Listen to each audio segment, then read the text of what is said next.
Time to rewind and open your mind. No late fees to annoy you this time.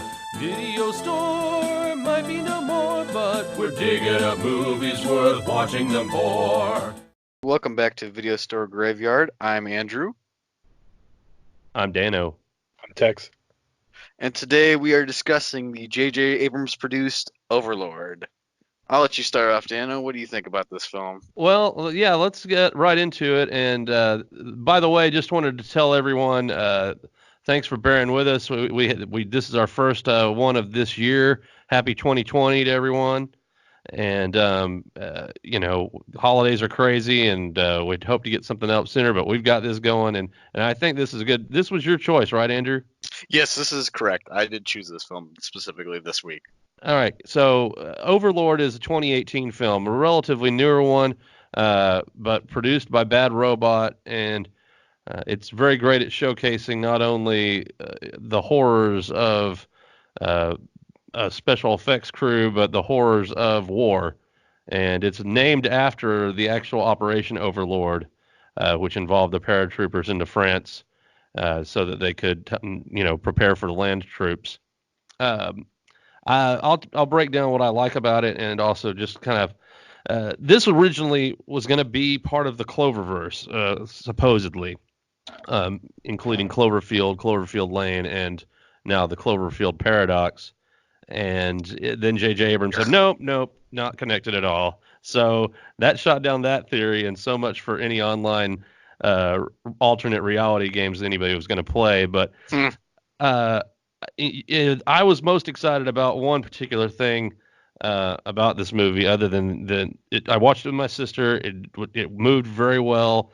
It looked beautiful and graphic, and really made me nervous.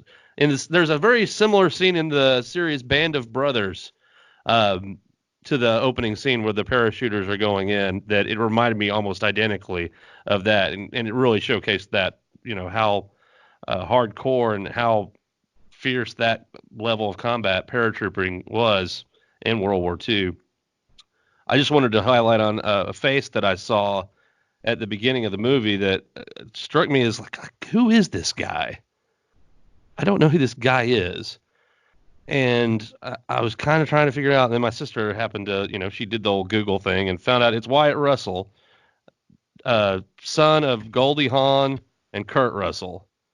And the whole time I'm watching him, I was like, why does this guy look so familiar? And the reason is because I've been watching all this Disney Plus over the holidays, watching all these old Kurt Russell movies, a young Kurt Russell, and it looks like a blonde Kurt Russell. And if you watch the movie, you'll know what I'm talking about. But I really enjoyed it. I liked everything about this movie, the effects, the cast. Obviously, it had Bad Robot written all over it because it was just such a big, over-the-top horror blockbuster, and it was nice to see something like that again. But I'll throw it to you guys. A text. Break it down for us. What did you like? And if you want to go over anything else, have at it, brother. Okay. I'd like to say that in the same vein as Christmas horror movies and how I didn't used to do that during Christmas time or whatnot, World War II movies, and I think I may have mentioned this when we did Zone Troopers. I normally don't care for like parody or humorous World War II movies, or even World War II horror movies. I haven't really. This is my first World War II horror movie, I guess, and I guess it is kind of a horror movie. So, with that being said, I want to say that the beginning of the movie, which, if I'm not mistaken, is set right before D-Day, the day right before D-Day. Yes, D-Day. I gotta say that considering that this is a horror movie for World War II, the sequence in the beginning on the plane flying through the anti-aircraft, shooting in the sky with all the other planes in vision, with the night sky, just the dreadfulness of that war and what we know of it. I got to say that opening sequence really hit the mark. I thought that they did a really good job.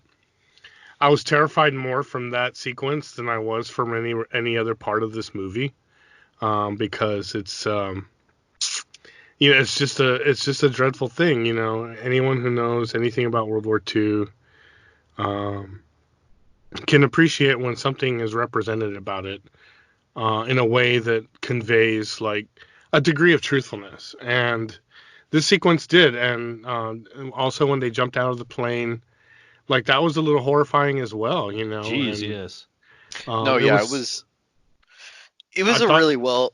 Oh, sorry, I cut you off there. Go ahead. No, no, no. Please interrupt. Interrupt. Okay, no, because that whole segment is really well directed. You feel the tension of like, are these guys gonna make it? Are they not? It puts you on the edge of your seat because you're scared with them, with the shaking of the camera when they're on the airplane. And these guys, like, they're all like bantering back and forth, like, yeah, we don't know if we're gonna make it too, which is really really cool to see that. But I'll let you continue. So So no, yeah, I'm glad you jumped in on that. The sequence is worth it. The sequence is, even if I just saw that sequence, I'd just be like, wow, oh my gosh. Um,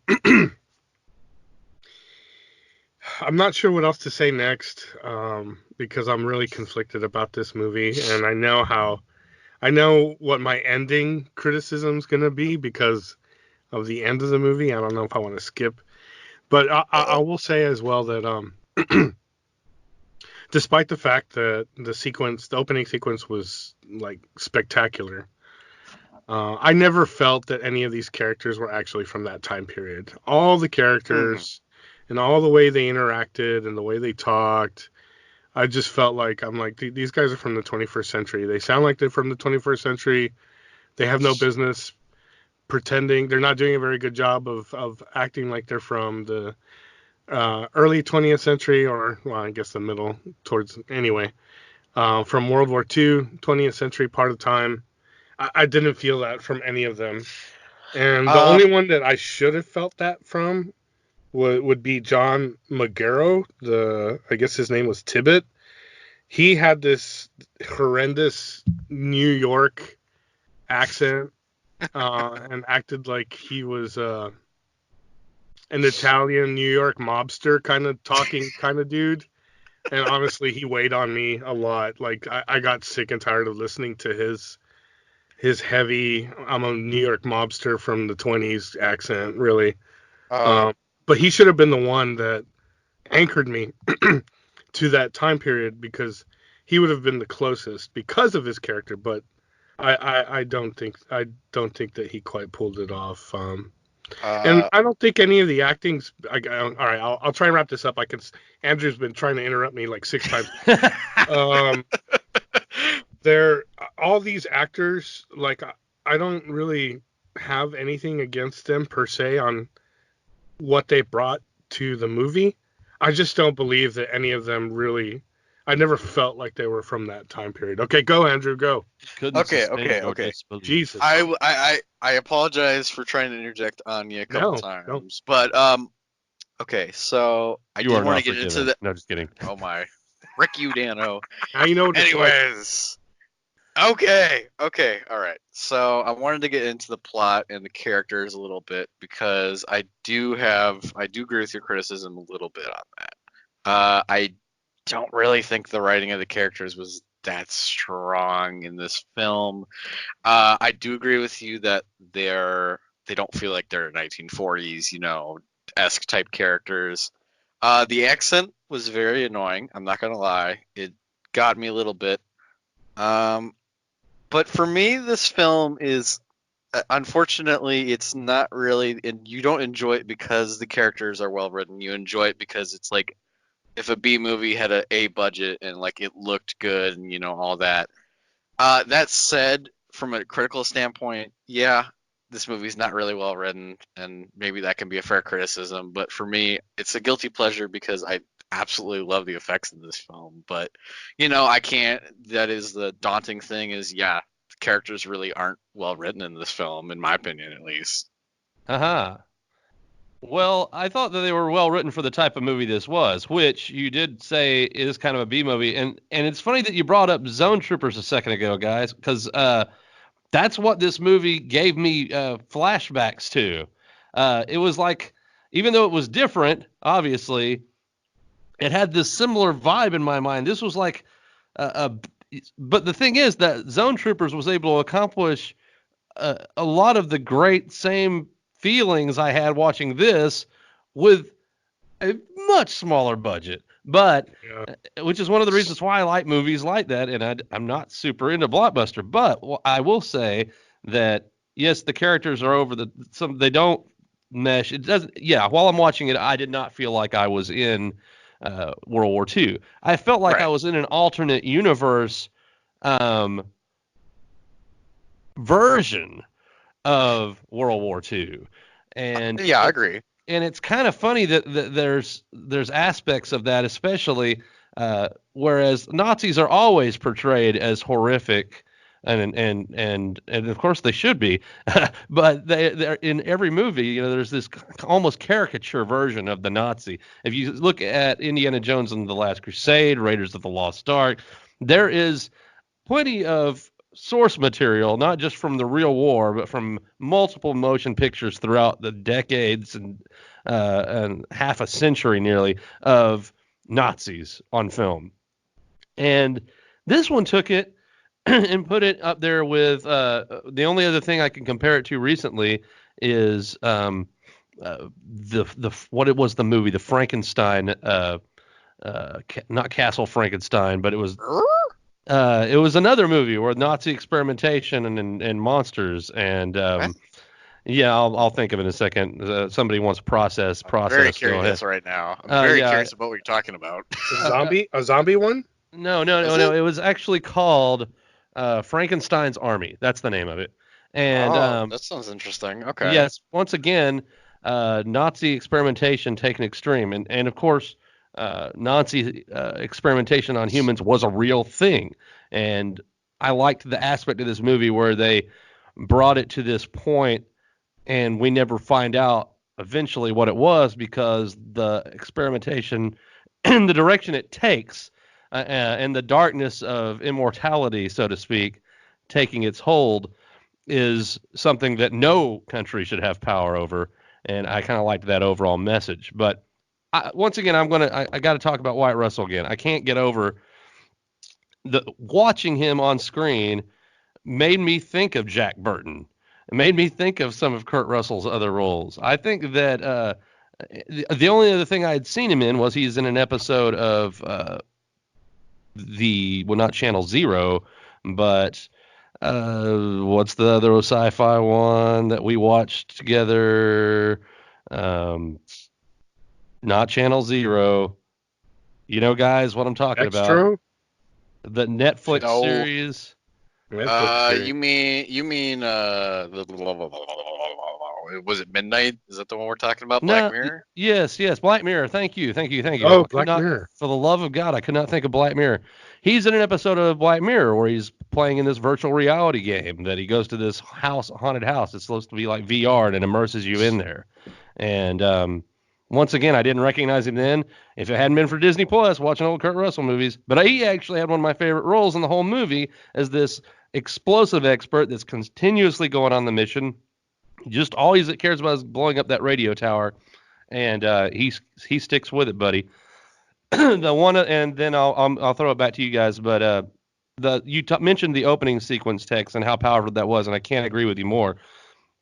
And the idea of the horrors of war being as horrific as anything, pretty much that you're going to discover later. It was very horrific watching that sequence. It was. Yeah, I agree. The other sequence that gave me almost not the same level of anxiety, but close, is where Jovan gets into the back of the truck. Private First Class Edward Boyce gets in the truck while he's escaping from the dog that's chasing him. And then you just see him keep going through all these gates.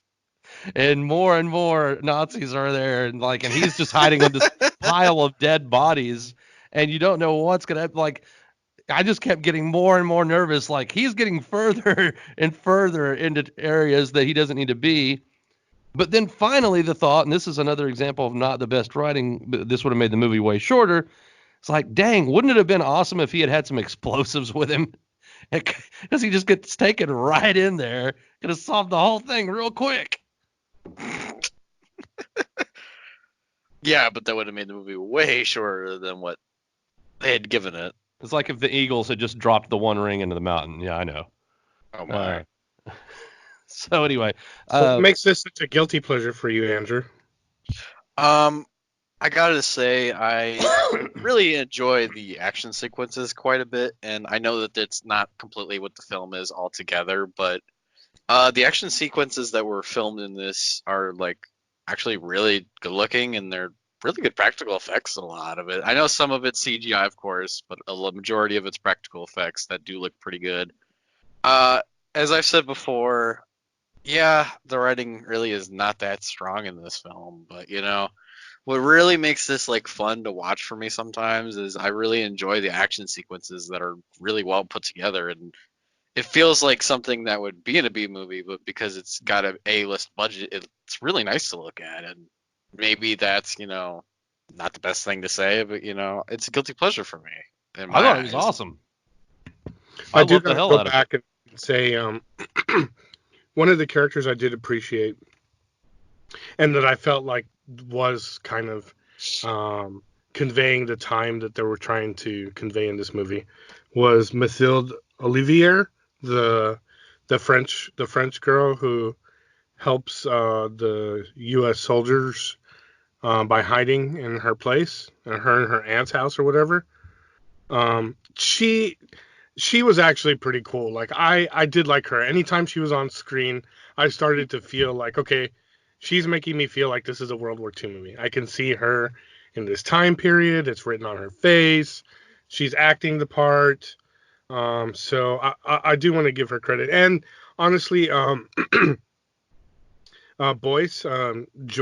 Giovanna Depo or whatnot, that was I can't imagine like that's kind of a tough role. I mean, he's kind of the lead in the movie, and he's pretty good. I agree. He probably I mean, I would imagine arguably he had a lot on his shoulders on this movie. Like this movie got dependent a lot on him since he was the lead and he was driving the story. I do give him credit. Like, even though I may never have always felt like he was a World War II character, I didn't feel like he was like a terrible actor at all. I did feel like he was taking his role seriously. He was doing the best he could, and for that I give him credit. And I'm hesitant to say this next thing, and it's regarding Wyatt Russell. And I don't know, Dano, you may have sensed this already, but yeah, I'm not a fan of Wyatt Russell. He he first pissed me off in Walking Dead because he's that douchebag in Walking Dead. And I don't think you guys watch Walking Dead. I forgot stopped watching after Quinn died. Yeah, same here. He was the doctor of Alexandria, and so he was just running a monopoly, and he was. Rick had to kill him because he was such a douchebag. But honestly, I felt like his douchebagginess carried over to this movie, and he was the least World War II type person I thought. I agree. I agree. In this, like every time he was on screen, I'm like, this guy's like a modern douchebaggy kind of guy. Like I don't see him. So I don't know if I go that far. And Goldie Hawn, and anyway, so the character that he played in Walking Dead annoyed you, and therefore you didn't like the actor because of it. Is that what you're saying? No, that's not what I'm saying. Okay. I'm saying that I recognized him. I didn't even realize that at first. I had to look him up later because I'm like, I was like you. I'm like, who is this guy? I've seen him before. Yeah, he had a recognizable face, and I couldn't put two and two together forever. So, but after he started annoying me more and more, and then I found out who he was, and I was like, oh, this is why he's annoying me, So it wasn't because of Walking Dead, but it validated my feelings. Okay, I see what you're saying. Does that make sense? Well, and I don't know. I'm still not quite sure. I agree with you guys on the not exactly World War II part, but like I said, it felt like an alternate universe World War II to me. And he just felt like a Jack Burton type character thrown in there. Um, the other person on this deal, I was just looking it up. Where did I go?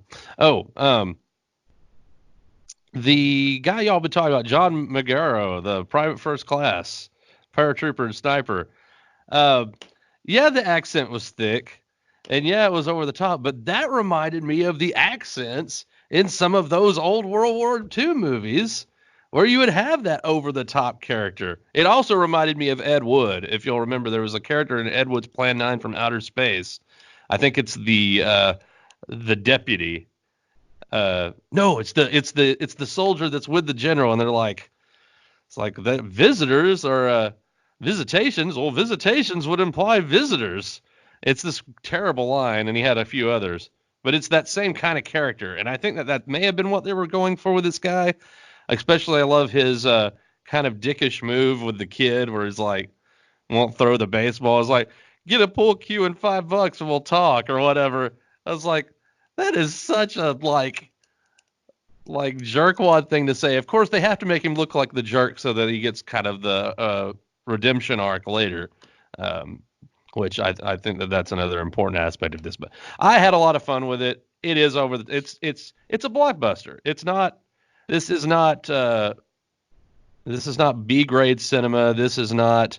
Um, but it's also not it's like a B movie, but with a big budget. It's a big budget B movie blockbuster. It's the triple B. Okay.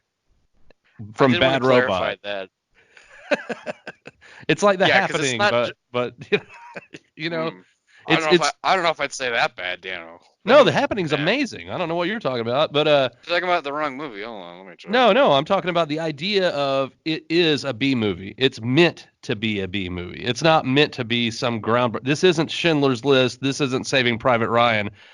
This is big budget Zone Troopers. That's what this is, and that's why I say I like E. But I don't know if we're ready for ratings. I already have mine, but it depends on what y'all want to do. If y'all want to do another deep dive into this. I mean, I want to clarify a couple things before I give my rating, if that's okay. Go. No. Yes, go ahead. I just said no, Dano. I'm still gonna do it, so screw you. I know you are. Let's see.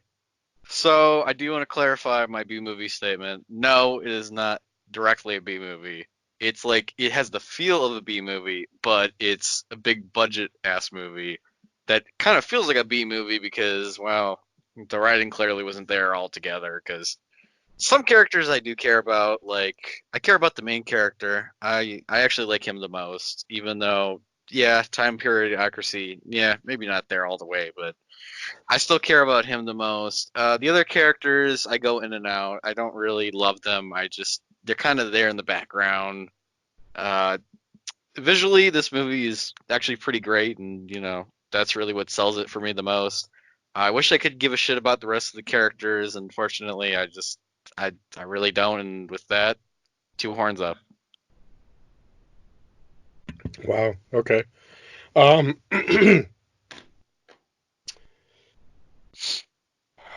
Going back to the characters,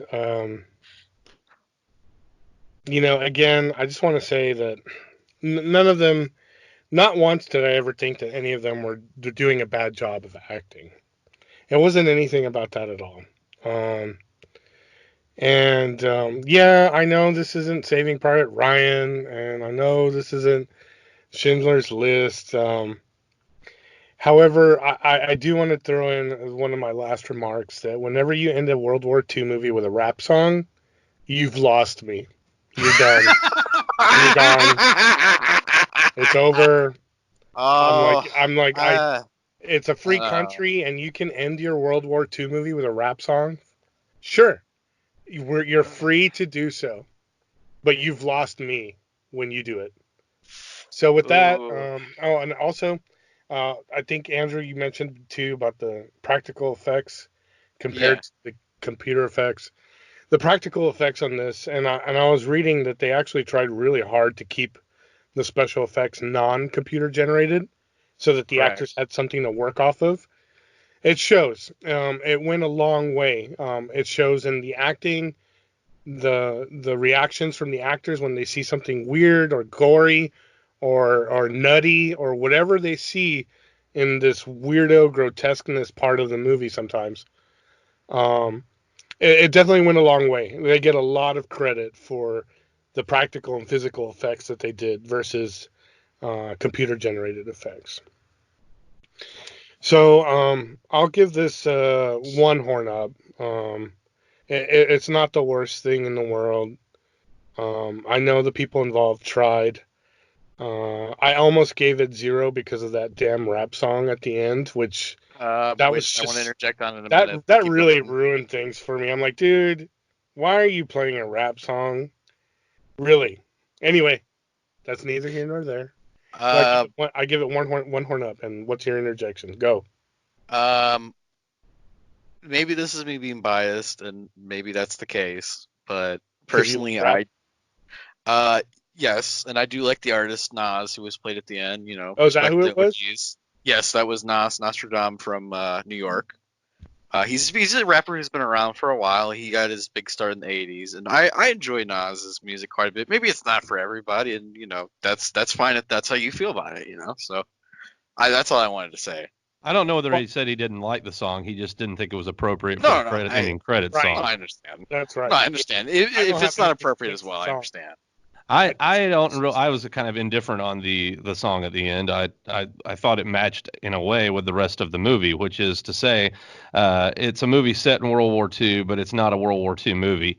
It's a sci-fi horror movie that very well should have been part of the Cloververse, but wasn't. And I had a great time. I thought it was a fun ride. I liked all the characters. I liked the over-the-topness of some of the sequences. I also liked the real life aspects of some of the effects that made me genuinely feel, nervous and anxiety over what was a very real war. And I wanted to also say that J.J. Abrams, this whole company, most of the time I like everything they do in a great way.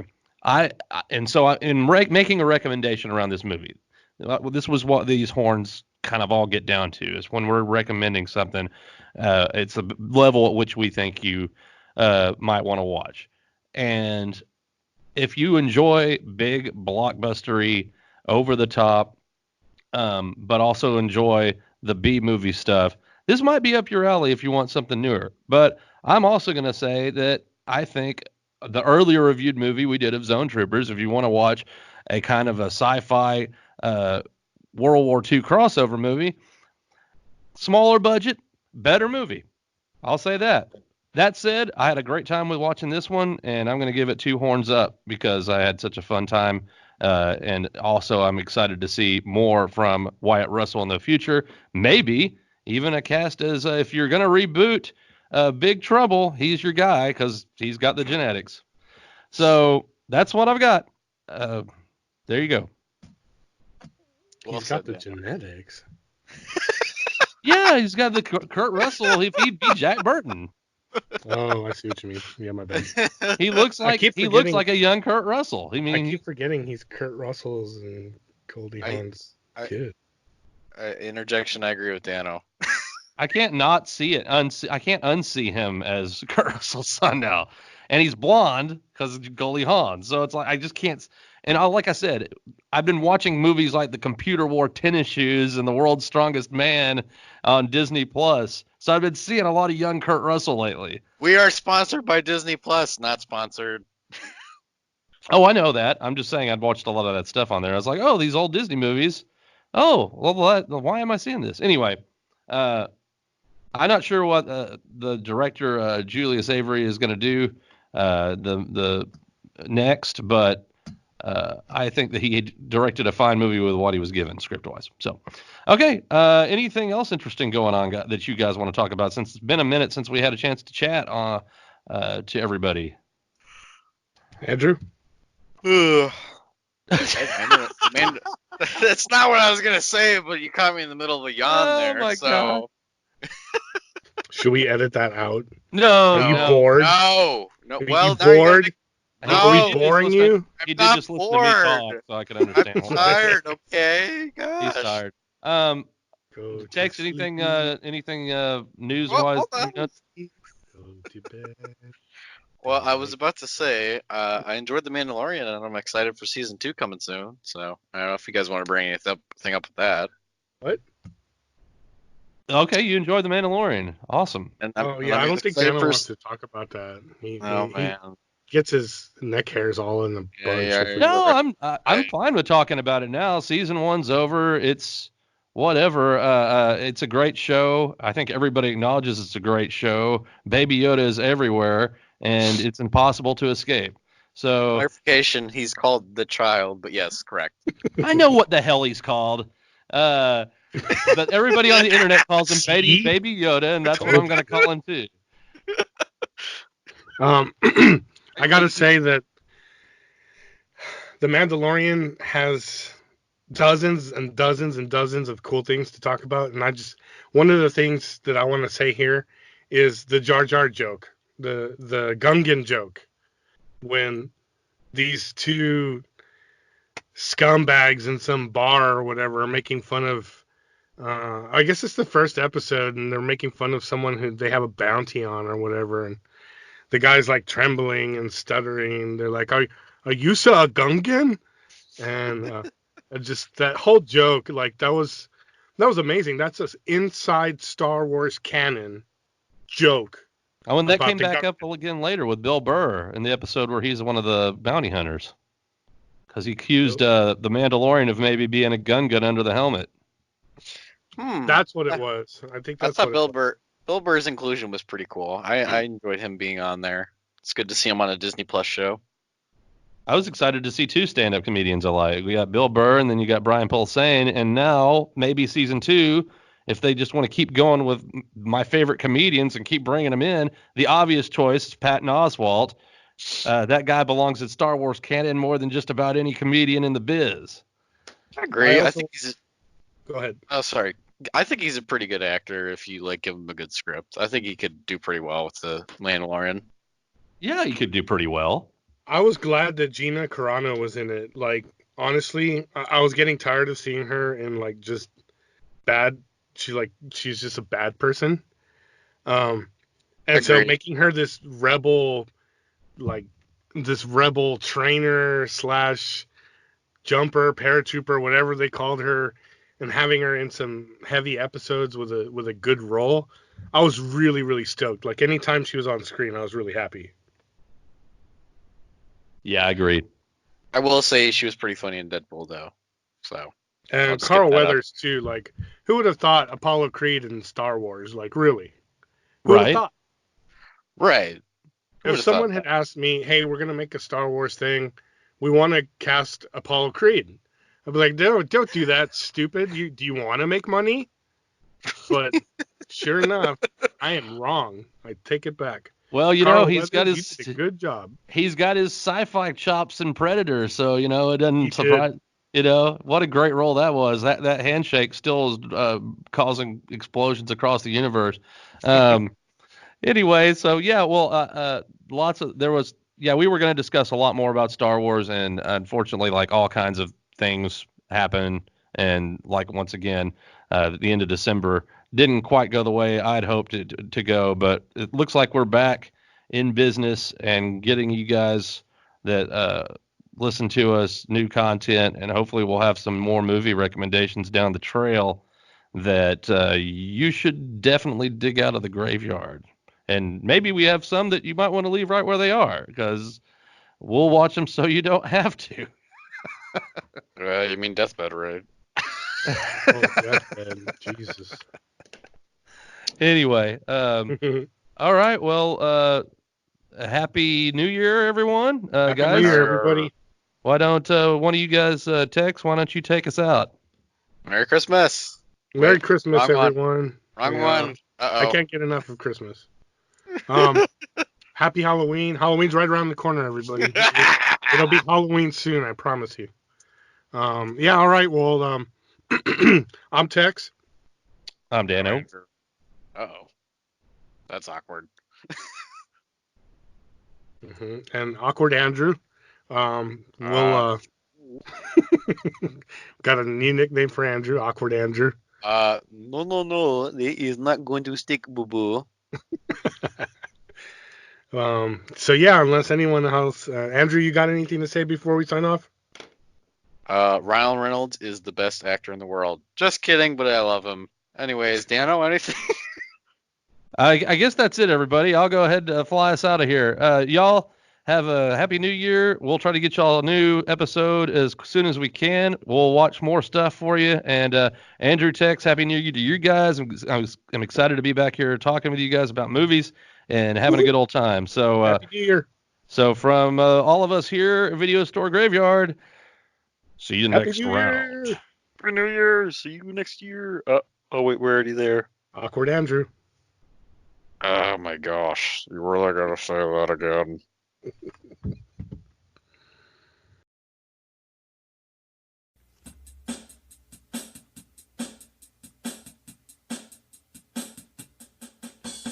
Time to rewind and open your mind. No late fees to annoy you this time. Video store might be no more, but we're digging up movies worth watching them for. Time to power up the VCR. Headed to the graveyard of films near and far, watching the strangeness we find on the way. Three crazy friendos with plenty to say. Come on our journey if you're so inclined. Leave sanity, hope, and good taste behind. Life isn't easy, but whatever is. Video Store Graveyard is open for biz. Time to rewind and open your mind. No late fees to annoy you this time. Video Store might be no more, but we're digging up movies worth watching them for. Time to rewind and open your mind. No late fees to annoy you this time. Video Store might be no more, but we're digging up movies worth watching them for.